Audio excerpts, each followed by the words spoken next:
J'ai entendu dans les couloirs de France Info cette discussion, deux personnes se rencontrent, un demande à l'autre comment ça va et l'autre lui répond comme un vendredi. Voilà, alors ça c'est assez bizarre comme d'entendre ça parce qu'on était nombreux à penser à la famille de cet homme qui angoisse du week-end et se réveille 2 jours plus tard en disant « Wouh, c'est lundi ». Voilà, c'est un cas des RH assez grave. J'espère qu'ils interviendront assez tôt pour l'arrêter. Apparemment, le travail en libère certains. Cette fois-ci, c'est sûr. Et eux, ils sont libres et s'envolent avec le vent de l'actualité. Et ce soir, les informés de France Info reçoivent Hamdam Mostafavi de Courrier International. Bonsoir. Bonsoir. Également l'écrivain et directeur des hebdomadaires Le 1, Éric Fotorino. Bonsoir. Bonsoir. Tout de suite, je souligne, avant les autres même, votre dernière publication du 1, c'est salaud de pauvre. Pourquoi salaud de pauvre, Éric Fotorino? Parce qu'on ne veut pas voir cette pauvreté. Et alors, regardez Stalingrad, ce qui s'est passé. On enlève les camps, il y a eu Calais, on mélange migrants, pauvres. Et surtout, c'est un inconscient de notre société. Voilà, salaud de pauvre, numéro 1, Le 1. Également, Alexis Lacroix de Marianne. Bonsoir. Bonsoir Jean-Mathieu. Et dans quelques minutes, normalement, doit nous rejoindre à cette place vide Franck Tapiro, communicant publicitaire, qui connaît très bien la politique. Et ce soir, 4 débats issus du jardin des Hespérides de l'actualité. COP21, ça rentre en action aujourd'hui. Ben voilà quoi. Brexit, le vote des Britanniques est-il si important finalement? Le Pen, le grand silence. Mais pour l'instant, dans les informés de France Info, c'est l'heure de notre premier débat. Hier soir avait donc eu lieu le deuxième débat de la primaire de la droite. On s'attendait à des face-à-face tendus, des participants un peu coincés, des explications lénifiantes. Et en fait, on a eu droit à ça. D'ailleurs de soirée appelé Jean-François Copé. On va l'entendre tout de suite. Alors on n'a pas trop compris la fin, en tout cas après le 20 novembre, pensez à lui pour animer vos goûters d'anniversaire et enterrement de vie de garçon. Il s'appelle Jean-François Copé. Éric Fotorino, c'était un débat plus vif, tendu, enjoué, j'aurais même envie de dire ce soir plus humain. Oui, c'est vrai, parce que d'abord, il était sûrement moins technique. Alors quand même, juste pour vous dire, pour Zorro, Jean-François Copé a Zorro et Napoléon Bonaparte sur le pont d'Arcole sur son bureau. Ah d'accord, donc c'est pas un hasard. Je pense que Zorro, pour lui, c'est un compagnon fidèle. Et il connaît peu de compagnons fidèles depuis longtemps. C'est vrai, mais c'était étrange de nommer, c'est vrai, de faire apparaître Zorro. Bien sûr, voilà, ça c'est d'une private joke Copé. Alors oui, bien sûr, c'était moins tendu, mais je pense que sur le fond, c'est assez lamentable. Pourquoi je dis ça? Parce qu'évidemment, c'est la primaire de la droite. Donc la droite, elle parle de ce qui intéresse la droite et les électeurs de droite, et plus précisément les électeurs de la primaire de droite, dont on ne sait pas combien ils seront, qui y seront, etc. Mais je pense que quand on est le public, donc les citoyens, on n'y trouve pas son compte dans ce que sont vraiment les préoccupations des gens aujourd'hui. On parlait des pauvres tout à l'heure, mais je pense que ce soit le chômage, que ce soit comment les gens finissent leur mois, comment on éduque. Alors il y a eu quelque chose sur le collège unique, etc. Mais sincèrement, j'ai trouvé que ça manquait énormément de fond. Et alors c'était Salvagram, on disait oui, la salle de la boxe. Bon, il n'y a pas eu de boxe, mais il n'y a pas eu vraiment de vrai débat. Et moi, je pense qu'il y a quand même, je l'avais dit déjà, je crois, une fois à ce micro, mais c'est vrai que 1 minute et 1 minute, tout ça, c'est tant compté. Je trouve qu'à l'arrivée, ça donne plus de l'effet de marketing que de l'effet de fond. Alors c'est ça, Mme Mostafavi, finalement, est-ce que c'est le rythme de ce débat? Et aussi, il faut dire qu'il y avait énormément de thématiques qui s'enchaînaient. Terrorisme, délinquance, banlieue, éducation, rapport finalement à la gouvernance. Ça fait beaucoup quand même pour 2h30. Oui, ça fait beaucoup, surtout que c'est pas la même chose de passer 5 minutes sur des thèmes très sérieux, après être sur des polémiques comme est-ce que François Bayrou, est-ce qu'il a raison attention, est-ce qu'il a raison de soutenir ou pas, qu'est-ce que Juppé va faire avec son soutien, comme si c'était très très honteux d'avoir le soutien de Bayrou. Donc évidemment, le format s'y prête pas. Après, c'est vrai que comme sur le fond des idées, ils sont pas forcément, enfin je veux dire, évidemment il y a beaucoup de différences entre une NKM et entre un Jean-Frédéric Poisson, mais sinon dans l'ensemble, ils sont quand même là, ils se sont plus à choper, peut-être, c'était un peu sur l'international, un peu, même s'ils étaient tous d'accord pour le soutien de la Russie. On va en parler dans un instant. Est-ce que votre avis aussi, Alexis Lacroix, juste quand j'ai dit que c'était un peu plus humain comme débat, ça veut dire qu'il y a eu des communicants justement à l'œuvre et qu'ils ont tiré les leçons du premier débat pour se sentir plus à l'aise? C'est évident. Là où c'est le plus manifeste, je dis pas qu'il a fait une bonne performance, ne faites pas de moi son avocat commis d'office, même si je sais qu'il va être beaucoup critiqué et qu'il est beaucoup critiqué. Vous êtes de Marianne, donc vous savez. Mais il est beaucoup critiqué par la meute médiatique qui fonctionne à l'effervescence mimétique, c'est-à-dire tout le monde répète le discours de tout le monde. Donc tout le monde pense que Nicolas Sarkozy s'est fait défoncer la gueule dans ce débat. Je pense en revanche qu'il a médité la leçon du premier débat. On sait qu'il a téléphoné pendant une des pauses du débat à son principal conseiller actuel qui est Giacometti, et ils ont dû travailler un certain nombre d'éléments de langage. Il était incontestablement plus détendu. Je ne sais pas ce que Franck Tapiro va dire là-dessus. Mais par contre, je voulais tout de suite quand même rajouter une idée. Je suis en désaccord amical, mais de fond, avec la lecture qu'en fait Éric. Car on nous dit, depuis hier soir, c'était un débat pauvre, c'était un débat inintéressant, les vrais sujets qui intéressent les Français n'ont pas été abordés. Ah bon? La sécurité, le retour des djihadistes, c'est pas un vrai sujet qui intéresse les Français, et leur sécurité, la sécurité de leurs enfants? Franchement, ces débats, si vous voulez, il y a une démagogie antipolitique dans les médias aujourd'hui qui est insupportable. Alors bien sûr qu'il parlait au peuple de droite, mais le débat, sincèrement, le débat était un débat de qualité, c'était un débat de fond. Il perçait bien sûr entre eux une animosité, mais ça c'est évident, ça fait partie, si vous voulez, de la compétition électorale, mais par ailleurs, il y avait de vraies thématiques qui étaient abordées. Alexis Lacroix, on va y revenir dans un instant. L'info à 20h10, Pierrick Bonneau.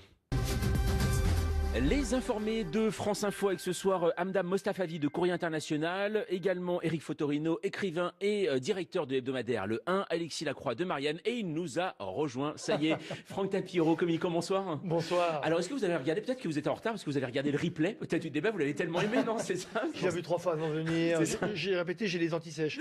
Comment vous allez trouver justement, vous, avec votre regard de communicant par rapport au premier? Alors on va faire forme et fond. Au niveau de la forme, tellement meilleur que le premier, mais sur plein de raisons. D'abord, ils étaient tous beaucoup plus détendus, à part Juppé, mais on en parlera après. Ouais.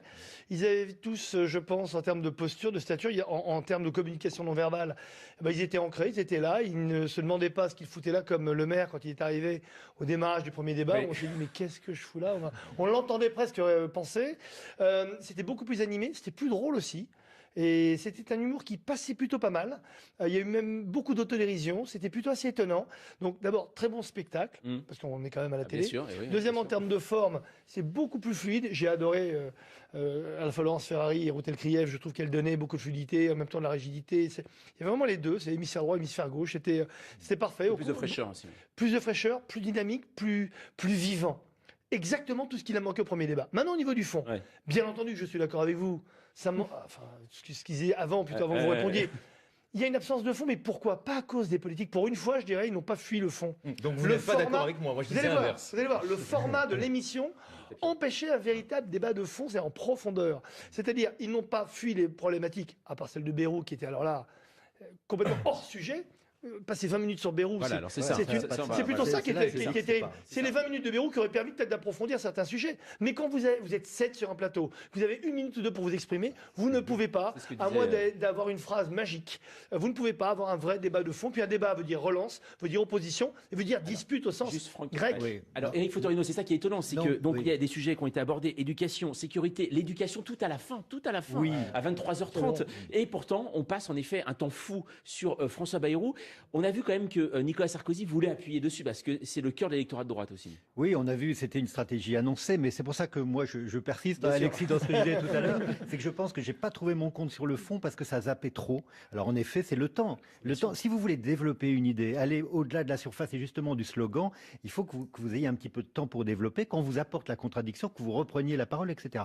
Donc je pense que ce qui reste, moi, pour l'auditeur ou le spectateur, c'est une sorte, oui, on a parlé de plein de choses et au fond, c'est des postures, c'est en effet de la drôlerie. C'était moins emmerdant, ça je suis d'accord, que la première fois. Mais sur le fond, moi je pense que c'est... Vous savez, c'est Guy Debord qui disait un jour le vrai sera un moment du faux.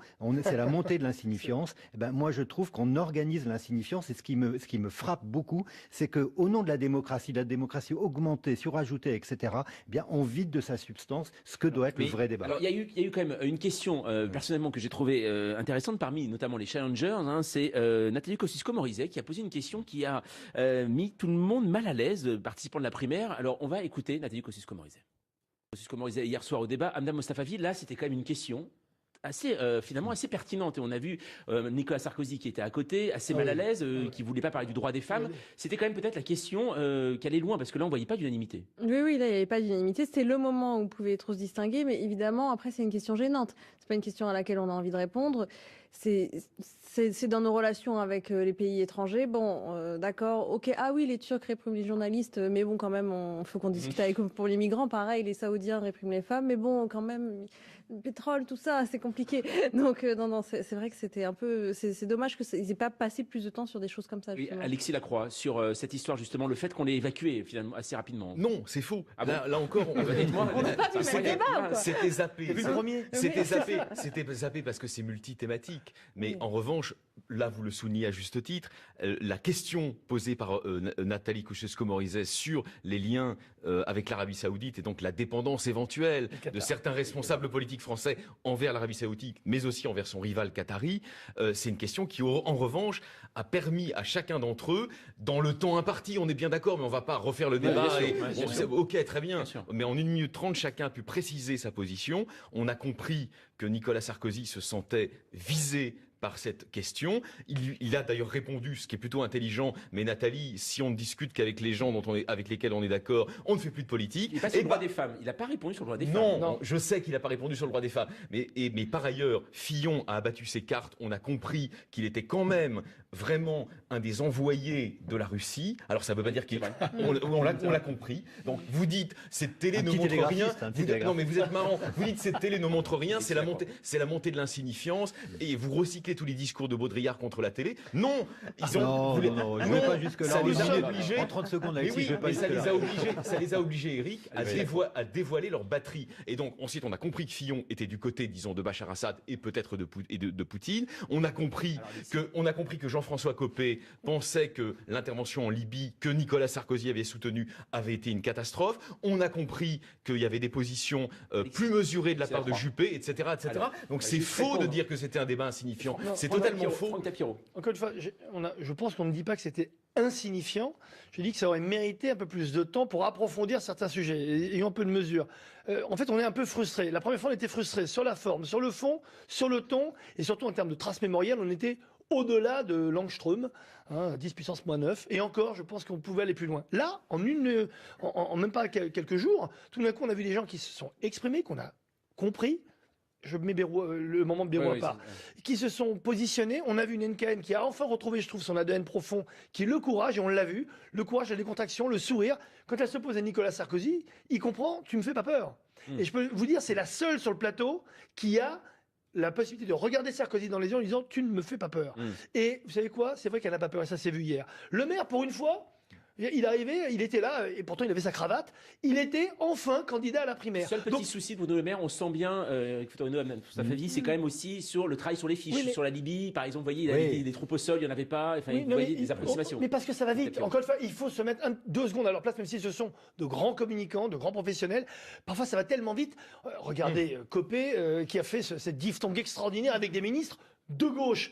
Lui, je pense qu'il a une nouvelle carrière qui s'offre à lui avec ses 2% et peut-être moins. C'est le stand-up. Je pense que Franck Dubos peut vraiment avoir peur. Mais il y a quand même une chose dans le débat très rapidement, dans le débat géopolitique qui était quand même intéressant. Je le maintiens. Il y a une chose qui apparaissait. Et là, je suis désolé de le dire, c'est pas du sarkozysme de ma part. C'est quand même que Sarkozy avait des dossiers une meilleure connaissance. Car sur Daesh, si on veut vraiment battre Daesh, évidemment que l'allié c'est l'Arabie Saoudite. D'ailleurs, il a très bien répondu sur ce terrain-là à Kosciusko-Morizet. Il a dit, mais écoute Nathalie, si tu veux faire de la politique, évidemment qu'il faut créer des alliances avec des gens qui sont un moindre mal. C'est ça la politique. On va continuer. Voilà, on va continuer à en parler dans un instant de ce débat des primaires qui nous a beaucoup animés. Mais l'info à 20h20, c'est Pierrick Bonneau. Les informés de France Info, on parle du débat des Républicains hier, qui a plu et qui a d'ailleurs rameuté 2,9 millions de téléspectateurs. Ça reste un bon chiffre, donc il y a un véritable quand même engouement pour cette primaire aussi, Éric Fotorino. Alors par contre, selon un sondage de fin de débat, donc Juppé toujours en tête, Sarkozy premier chez sympathisants de droite. On a l'impression que, quoi qu'il se passe, de toute façon, ça sera toujours Alain Juppé, Nicolas Sarkozy maintenant. Comme vous dites, Jean-Mathieu, on a l'impression. Oui. Mais vous savez, il y a quand même des précédents importants. Souvenez-vous, Balladur, Chirac était dans les choux. Souvenez-vous, Hollande avant que DSK, etc. Donc, moi, je ne prends pas du tout pour argent comptant ce qui est en train de se passer dans cette primaire de droite et tous les sondages qu'on a chaque jour. On ne sait pas quel corps électoral, qui ira voter, qui dit j'irai peut-être voter, je suis convaincu que je voterai pour un tel ou un tel. Moi, je pense que ce qui a beaucoup capitalisé Juppé jusqu'à ces derniers mois, c'est l'anti-Sarkozy. C'est-à-dire, il a comme ça, c'est le type sérieux. Mais vous savez, entre le sérieux et l'ennuyeux, il n'y a qu'un pas. Et je pense qu'au fur et à mesure que la campagne va se lancer et que les débats vont continuer, que je pense que le côté ennuyeux, non excitant de Juppé va émerger. Que Juppé ne fait pas rêver et ne fera jamais, je crois, rêver la France. Et je ne crois pas plus les électeurs de droite. Donc du coup, ça ne veut pas dire que Sarkozy va gagner, mais je pense que hier, Sarkozy s'est installé en ancien président, et avec tous ces anciens ministres-là, et là-dessus, il a été plutôt bon. Et alors justement, Fructa Pierrot, vous, Alain Juppé, qu'est-ce que vous en avez pensé hier? Non mais il y a un déni total. Osons-le, on est entre nous, osons-le. Oui, d'autres personnes. Hier, Juppé a été mauvais, et Sarko, je ne l'appelle plus Sarkozy, parce qu'au premier débat, il était Sarkozy. C'est un homme politique comme les autres, même en dessous de son vrai ADN. Hier, Sarko a été bon. Il faut oser le dire. Alors, je sais qu'en ce moment, il est de bon ton avec nos amis sondeurs et journalistes de dire « Ah, Juppé est toujours en tête. » Pourquoi? Le Juppé de 2017, c'est Hollande en 2012. Il représente celui qui a la figure la plus rassurante pour être un anti-sarkozyste absolu. Et Juppé, aujourd'hui, c'est... Là, la différence près, c'est que Juppé, c'est pas Hollande. Hollande a quand même de l'humour. Hollande a cette relation avec les gens. Qu'on l'aime ou non, hein, mais rappelez-vous en 2012, après le Bourget, tout le monde criait que Hollande était l'alpha et l'oméga de la politique. Donc, il ne faut pas avoir une mémoire courte. Juppé n'a pas encore pris la foule, il n'a pas encore pris l'émotion, il n'a pas encore pris la sensation, il n'a pas encore donné la vision. Donc il incarne une posture. Vous pensez qu'il peut prendre l'émotion? Non, je pense pas. Je pense qu'on va être très surpris et qu'encore une fois, les scénarios, vous avez déjà vu un scénario joué d'avance en France? Vous croyez que les Français aiment qu'on leur joue leur partition, qu'on leur vole un tour, 2 tours, et qu'on leur dise mais vote pas. De toute façon, quoi qu'il arrive, le vainqueur de la primaire à droite, il est déjà président. Mais oh, on est en France, oh. Adam Moussafavi. Oui, c'est intéressant parce que justement la presse internationale, elle a noté ce parallèle avec François Hollande de 2012 en disant Juppé c'est l'homme du compromis, c'est aussi l'homme qui est soutenu par Bayrou, donc on revient toujours aux mêmes choses. Oui, moi j'ai noté les adjectifs qui étaient un peu employés là-dessus. C'était Sarkozy qui s'est montré indestructible, Juppé imperturbable. C'est pas exactement pareil. Et Sarkozy était vraiment très, c'est la presse belge qui disait ça, qui était vraiment très tranquille, il a montré justement qu'il était habitué aux joutes oratoires, qu'en gros il pouvait prendre tous les coups de la planète. De toute façon, lui, c'était bon pour lui, il n'y avait pas de problème. Tandis que Juppé, bon, même s'il est toujours, évidemment, il est toujours très rassurant, il a ce côté professoral. Après le bling bling de Sarko, après le côté ah bon pardon, c'est moi, c'est Hollande, je suis pas bien préparé, pardon. C'est le lapin dans les phares. Voilà, c'est ça. Ce côté ok. Du coup, c'est un peu rassurant, c'est sûr. Mais c'est vrai que dans l'ensemble, c'était quand même Sarkozy qui est plus ressorti. Sarkozy, oui. Nicolas Sarkozy. C'est à cause de Franck, maintenant je dis Sarko moi aussi. Justement, Alexis Lacroix, il y a quand même une petite question qui taraude aussi beaucoup de gens. On se souvient qu'en 2011, lors de la primaire socialiste, il y avait 5 des 6 candidats présents se sont retrouvés à un moment ministres, soit président, soit premier ministre. Et c'est ce qui habite aussi aujourd'hui les prétendants à la primaire de droite. C'est-à-dire à un moment qu'on se retrouve tous dans un gouvernement et d'avoir des postes de ministres.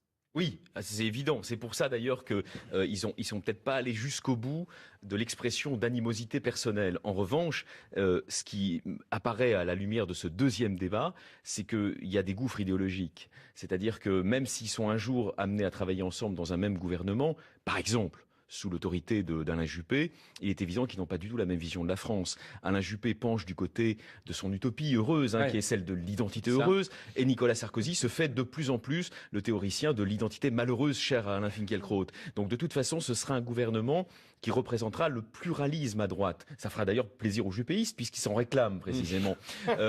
Mais ça, si vous voulez, à mon avis, ces questions d'hommes sont secondaires par rapport à l'apparition en pleine lumière de la diversité idéologique. Il y a un pari de Nicolas Sarkozy qui est celui que Giacometti appellerait la triangulation du vote Front National. Il pense qu'on peut ramener vers la droite républicaine un certain nombre d'électeurs désespérés ou tentés par le vote Front National. En revanche, Alain Juppé pense plutôt que son réservoir de voix se situe sur la gauche, et notamment il y avait une insistance très intéressante sur les déçus du hollandisme. On parlera dans un instant du Front National, mais Éric Fotorino, vous pensez qu'aujourd'hui c'est possible ce pari justement de Nicolas Sarkozy de ramener finalement ces électeurs déçus des Républicains qui votent aujourd'hui Front National? C'est assez compliqué. D'abord, vous vous souvenez de Jospin et la gauche plurielle, donc il y a une droite plurielle aussi d'une certaine manière. Et ce qu'on note, c'est qu'à chaque fois que Sarkozy, j'allais dire, prend la ligne Buisson et l'hameçon, jusque tout, il avale tout, il conforte un certain nombre de gens qui sont très à droite, mais en même temps, il fait fuir ceux qui seraient les plus modérés. Donc c'est toujours un jeu à somme nulle et peut-être même négative. Donc je pense que c'est compliqué comme exercice, parce que plus il veut trianguler, comme dit Alexis Lacroix, plus il perd. Vous savez, c'est comme une baignoire que vous remplissez avec une bonde que vous avez enlevée. Et on ne sait pas à l'arrivée, mais je pense que l'étiage est quand même bas.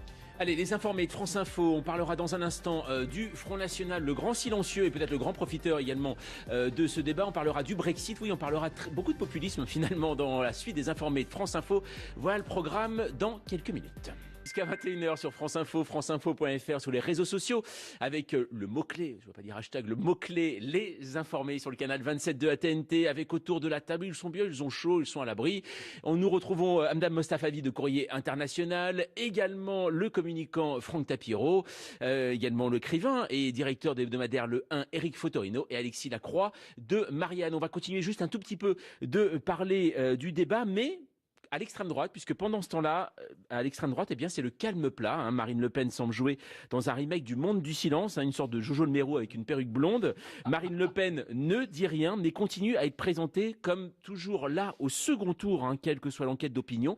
Et hier soir, forcément, l'attitude à adopter face au FN a occupé toutes les conversations. On en a beaucoup parlé, notamment Alain Juppé qui a déclaré si la droite échoue en 2017, ce sera le FN en 2022. Hamdam Mostafavi, ça on l'entend à chaque fois quand même, cet argument. Il ne faut pas échouer parce qu'après ça sera le Front National. Est-ce que jouer sur les peurs comme ça peut fonctionner? Ça peut intéresser et surtout mobiliser? Est-ce que ça a mobilisé les électeurs de droite pour les empêcher d'aller à l'extrême droite? Oui. C'est ça la question, j'en suis pas convaincue. Non, je pense que s'ils veulent aller à l'extrême droite, ils iront de toute façon à l'extrême droite et que de toute façon que la gauche ou la droite l'emporte. La question de 2022, elle ressort quand même assez régulièrement. Il y a eu beaucoup d'articles ces jours-ci dans la presse internationale qui justement disent la prochaine échéance c'est pas 2017, à vrai dire, parce que 2017, bon, peu importe ce qui arrive finalement. Oui. C'est vrai, parce que finalement le duel ne sera pas passionnant, mais ça va être 2022 et justement vu qu'elle a tellement avancé dans cette espèce de l'eupénisation collective des idées, débats, des idées. Évidemment, elle n'a pas besoin de parler puisque tout le monde parle pour elle. Et même aujourd'hui, on a vu que la seule hier qui clairement parlait de front républicain, de cordon sanitaire, et je n'aime pas ces expressions et de toutes ces choses qui disent on se sépare du FN, c'était que Nathalie Kosciusko-Morizet. Le reste, ils sont restés quand même assez flous, en essayant évidemment de draguer les électeurs du FN. Voilà, Éric Fotorino, juste sur justement ce Front National, c'est ça qui est. Est-ce que finalement c'est pas en train, j'emploie le mot, de pourrir véritablement même le débat politique, puisque finalement on a l'impression que cette élection ne sera qu'à un tour, puisqu'au deuxième tour ça sera face à Marine Le Pen. Moi je vais vous dire, alors je suis pas Madame Irma, mais il y a quand même quelque chose qui me frappe, c'est que la France qui arrive vers nous, c'est avec une France de droite et d'extrême droite. Ça veut dire qu'on va voir aussi à l'Assemblée nationale probablement arriver massivement un Front National, et que le grand parti d'opposition, pour moi, après 2017, c'est pas le Parti socialiste si la gauche perd, c'est le FN. Donc je pense que ce qui est important, et d'ailleurs, je pense que les électeurs de Mélenchon, beaucoup sont passés au Front National, vous savez, ces extrêmes qui se rejoignent, c'est ce qu'on appelait la fonction tribunicienne. Et donc, moi, je pense qu'il y a vraiment une recomposition du paysage politique en France qui est en cours, qu'on ne mesure pas bien, parce qu'en effet, ça va à bas bruit. On le voit de temps en temps, élections régionales, etc. Là, on va voir la présidentielle. Je pense qu'en effet, il y a de fortes chances, forts risques, tout dépend comment on voit les choses, que Marine Le Pen soit au second tour. Je ne crois pas qu'elle gagnera, mais je pense qu'en revanche, toutes ces idées, comme vous disiez, sont là, et qu'à l'arrivée, on aura un grand parti d'opposition qui sera le Front National. Moi, ce qui me sidère, et ça fait depuis des années que j'entends, et à droite, et à gauche, et au centre, quand il existait, le mot barrage au Front National, barrage au Front National. Mais barrage de quoi? Barrage comment? Est-ce qu'on parle d'un barrage idéologique? C'est incroyable de demander aux gens, et surtout aux électeurs du Front National, qui entendent, qui écoutent, on va faire un barrage au Front National comme ça, de fait, de mise. Mais expliquer, aller dans le fond, donner des idées, donner des actions, des arguments. Et quel est le barrage idéologique par rapport au Front National? Et après, on s'étonne. On a dit qu'elle comprenait rien en économie. Puis on voit Stiglitz qui dit exactement ce qu'elle dit. Qu'en abandonnant l'euro, on a peut-être une deuxième chance pour l'Europe. Boum. Elle ne fait pas un bug sur l'islam, l'islamisme, Daesh, etc. Pas un, alors que tout le monde s'est pris les pieds dans le tapis. Donc le racisme, zut, elle ne fait pas de décalage par rapport au communautarisme. Donc finalement, elle fait un sans faute. D'abord, parce qu'elle ne l'ouvre pas, et elle laisse les autres s'enfoncer dans leurs arguments complètement fallacieux. Donc non seulement les hommes politiques de tous bords ne donnent aucun argument idéologique, concret, politique de pourquoi Marine Le Pen, je suis désolé, le Front National, jusqu'à preuve du contraire, est un parti républicain, sinon il ne serait pas là. Pourquoi est-ce qu'il ne faut pas qu'elle accède au pouvoir? Alors, ça paraissait évident avec Jean-Marie Le Pen, mais avec elle, c'est pas évident. Ils ont mis d'expliquer, il n'y a pas de mode d'emploi. Juste avant, Mme Oui, c'est juste d'autant plus difficile justement de faire cette coupure idéologique parce que c'est plus du tout le FN de papa justement, et qu'aujourd'hui elle a pris des idées à gauche en économie. L'État-providence c'est quasiment la seule à défendre ce type d'idées, et que sinon les questions identitaires, le racisme, les migrants, c'est aussi les idées de la droite, la sécurité notamment, qui était quand même un grand thème de droite, c'est devenu un thème exclusivement du FN. Alexis Lacroix. Je crois qu'il y a deux temporalités qu'il faut gérer quand on est dans l'arc républicain. Je sais pas d'ailleurs si je sais pas si les candidats de la primaire qu'on a vu hier soir le savent tous et le font tous. Il y a la temporalité dont vient de parler Franck à juste titre, c'est-à-dire comment trianguler le plus intelligemment, peut-être cyniquement, mais en tout cas le moins dangereusement, les électeurs du Front National pour les ramener dans l'arc républicain. Il y a un débat, on l'a vu d'ailleurs s'étaler devant nos yeux. Tout à fait. Hier soir, il y a un débat qui transcende même largement l'animosité personnelle de Juppé et de Nicolas Sarkozy. Tout le monde est engagé dans ce débat. Et Nathalie Kosciusko-Morizet, fidèle à elle-même, a affiché, disons, sa ligne anti-Buisson conséquente. C'est-à-dire, je pense que la buissonnisation de Sarkozy a été très néfaste au pays. En gros, elle a dit ça. Bon. Mais ça, c'est la première temporalité. Il ne faut pas s'arrêter à cette première temporalité. C'est la temporalité dont parlait Hamdam, 2017. Il y a 2022. Or, en 2022... ça sera un autre cycle. Vous ne pensez pas qu'avant, il y a justement ce que disait Franck Tapiro, les législatives, ça veut dire c'est vraiment le cœur du pays qui vote quand même. C'est là où on peut voir une colère aujourd'hui. Je crois pas. Je crois que c'est vraiment 2022. Ça va être l'horizon après lequel va commencer véritablement la recomposition du spectre politique français. Et je suis en plein accord avec Éric. Il y aura un bloc conservateur ou ultra-conservateur. Éric Fautorino parlait des législatives. Non, aussi.